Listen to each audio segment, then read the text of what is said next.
my gynecologist called, you have to go in for a biopsy. I'm like, okay. And then she called like last Tuesday, like 2:15.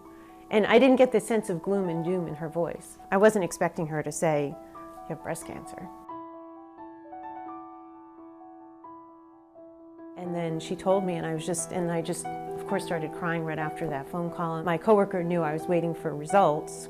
And then I texted her after a few minutes, like, can you come into my office? And she came in, and I just cried, and she hugged me. And then she calls me on Tuesday afternoon, and she tells me that she's got some bad news, and then she tells me she has breast cancer. And the bottom fell out of my world. Each year, almost 2 million people are diagnosed with cancer in the United States. Cancer somehow touches the lives of nearly every person and family across every state, city, town, and neighborhood. This is the story of one woman's journey through breast cancer. There's a tendency to think of cancer as a battle occurring at the molecular and cellular level, and indeed, that battle is underway for those diagnosed and being treated for cancer. No one expects to have cancer, and so when you find that out, there's a story to tell. I'm trying not to get hopeless. That's a big thing. My wife knows that I will be here no matter what, and then there are certain things I can't take care of.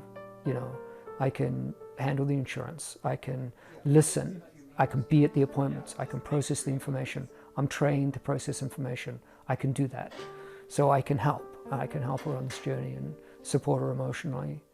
And that's my job. Patients with breast cancer obviously don't know much about breast cancer when they're first diagnosed, and the word cancer is a very scary word.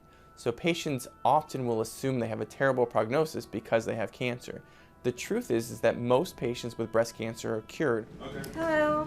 Hi, my name's Nora, physician assistant. Hello. I work with Dr. Wallace. How are you guys?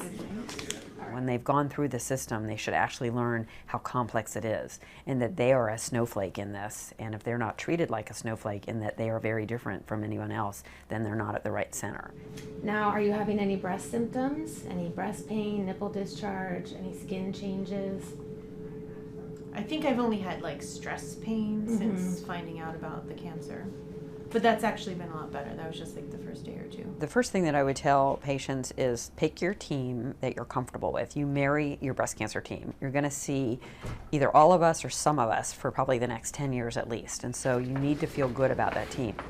Hi there, I'm Dr. Wallace. How are you? Ann Wallace, nice to meet you. It's a pretty color on you. Hi, Hello. Hi, Ann Wallace.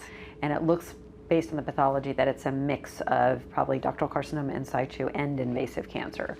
It's an emotional roller coaster for the patient, and it takes a different dimension to be a good physician, a good caregiver that's also good at communicating. Dr. Wallace is a renowned surgeon who values quality of living and personal relationships within and outside the clinic. I love being a woman taking care of women because I still get to hug my patients. You know, we get to sometimes talk about intimate things that would be a little bit more uncomfortable with a male physician or a male patient. Okay, that way. A lot of my older patients that have been with me for years will tell me they can't wait to come in because they want to see what my hair looks like now, what am I wearing now, you know, how are my kids, you know, they remember when I was pregnant. And so part of being a physician, again, is being a human being. It's different than many other fields. And so that's what, again, brings back the art, you know, of being a doctor. Surgeons and the medical oncologists are frequently in clinic together. We meet in a tumor board meeting every week. We communicate constantly about our patients. We share support staff. So we're just so closely aligned that the communication is automatic, that I don't really spend any time thinking about communicating with my surgical colleagues or even my radiation oncology colleagues. We are generally very closely aligned. In San Diego, the Moores Cancer Center at the University of California, San Diego is one of the leading research centers and treatment facilities in the world. UCSD is the only NCI-designated comprehensive cancer center in San Diego. So we will draw cancer patients just because of our name, of the Moores Cancer Center. Noelle Dean is a behavioral therapist living in San Diego with her husband Grant, a research scientist at UCSD. I had the patient navigator call. That was really comforting. They seemed genuinely caring. There's an award for Patient of the Year, it's you. It was nice. Because the cancer process is complex and has so many different dimensions, that's where patient navigation comes in, to be able to walk that journey with the patient and kind of bridging from one stage of the treatment plan to the next stage of the treatment plan. It's helpful to have a person that's with you throughout the whole journey.